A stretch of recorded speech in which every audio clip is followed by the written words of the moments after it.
Morning, I'm Officer Richardson with the Amarillo Police Department PACE Unit. Today we're going to read the final chapter of the book Bat and the Waiting Game by Elena Arnold. Chapter 24, Take 2. Apologizing was not something that Bat was very good at. Also, something he didn't have very much practice doing. Usually apologies didn't do anything, and that was his problem with them. An apology was just words. Bat especially hated it when people tried to force you to apologize for something, because no one can make someone sorry, and no one believes an apology that's forced. Mr. Grayson didn't believe in making people apologize. I can't make you sorry, he was fond of saying. Words are cheap. That's something else he was fond of saying. What we do is more important than what we say. There was another Mr. Grayson special, as he liked to call his favorite sayings. And Bat agreed with Mr. Grayson. Doing something meant more than saying something. So if Bat was going to apologize to Janie, it was going to be an active apology. Lucky for Bat, he had a friend who was very good at doing things.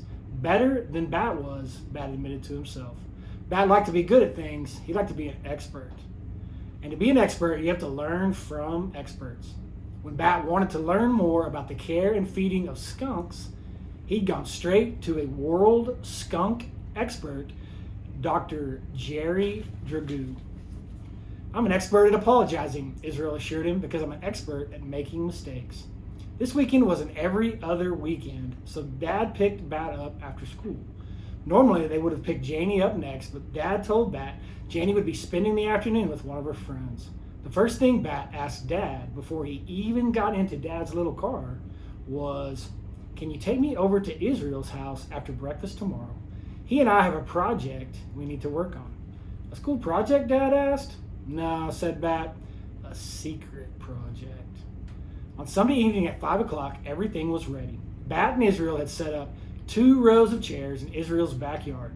Israel's mom had lined the walkway with clay bowls, each filled with water and topped with a floating candle. The night before, Dad had helped Bat find the phone numbers for Frida and Karina and Maggie, and Bat had called them all. "I know I messed up at your play," he told each of them, "and I want to make it up to Janie. Will you come over to my friend Israel's house at 5 o'clock on Sunday night?" Mom was there with Janie's favorite brownies, just like Bat had asked. Soon, Israel's yard was full of people. Even Lawrence came wearing his blue scrubs again. "Sorry, Bat, I didn't have time to change," he said. "That's all right," Bat told him. "You look more like yourself this way." Lawrence laughed his wonderful laugh. His laugh was one of Bat's very favorite sounds in the world. Finally, Bat heard the honk of Dad's car from the front of the house. "Janie's here," Bat announced, running up the pathway to the front yard. His heart beat as if he'd run all the way around the block, and his arms folded in his excited, flapping motion. Tom went to the front door to let Dad and Janie in, and a minute later, he led them out the back door and into the yard. Janie's eyebrows shot up, and her mouth opened in a surprised "oh" as she stepped onto the grass. Bat saw her seeing the people in the 2 rows of chairs, the glowing floating candles all along the path, and in front of the garden shed where Israel's mom made her pottery, a little stage they had set up with a curtain hanging as a backdrop, and Mr. Grayson sitting off to the side with his keyboard ready to play.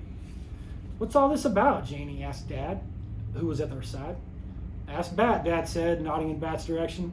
Janie's arms began to fold across the chest again, like she was remembering that she was still mad, but then they loosened and dropped to her sides. "Bat," she said, walking over to him, "what's going on?" "I'm sorry I brought Thor to your show, and I'm sorry that he sprayed," Bat said. He noticed that Janie was wearing sandals, and she had painted her toenails dark blue. There were little stars painted on the big toes. He talked to the painted-on stars. "You're a really great singer," Bat said. "Will you sing your solo again? Mr. Grayson can play the music." For a second, that felt like a minute. Janie didn't say anything. Then she put her hand under Bat's chin and raised up his face so she could look him in his eyes. Bat didn't like looking into people's eyes, but he knew that Janie really liked to, and he remembered what Mom had told him about how much people learn things about each other from their eyes. So even though it wasn't Bat's favorite thing to do, he stared right into Janie's eyes, which were almost exactly like his own eyes, Bat realized, a brown so dark it was almost black and shiny. Maybe Janie saw something in his eyes that let her know that he really was sorry. Or maybe she just liked the candles and the stage because she smiled and gave Bat a hug, which he did like. the press of her arms, and the smell of her apple shampoo. "Oh, Bat," she said, "the school is going to redo the play next weekend after the auditorium has aired out. But this was really nice of you to set up. And anyway, the whole thing was pretty funny when you think about it." She dropped her voice to a whisper just for Bat to hear. "Also, I didn't mean it when I said that I wished Mom had never brought Thor home.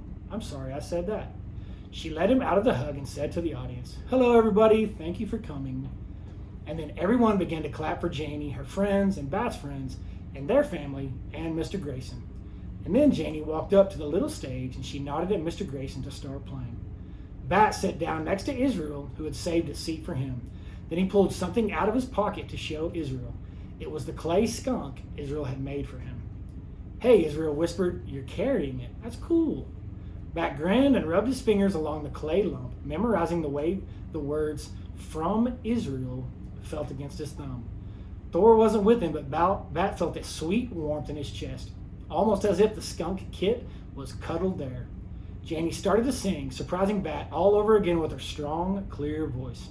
It was beautiful. The evening was beautiful. The rows of chairs were beautiful. The people in them were beautiful. The floating candles were beautiful. The lump of clay in Bat's hand was beautiful. Right now, the whole world felt giant and open and full of beauty. And Bat was happy. That is the last chapter of the book. We appreciate everybody following along as different people have had the opportunity to read to you. And in general, we hope you have a great day. Thank you.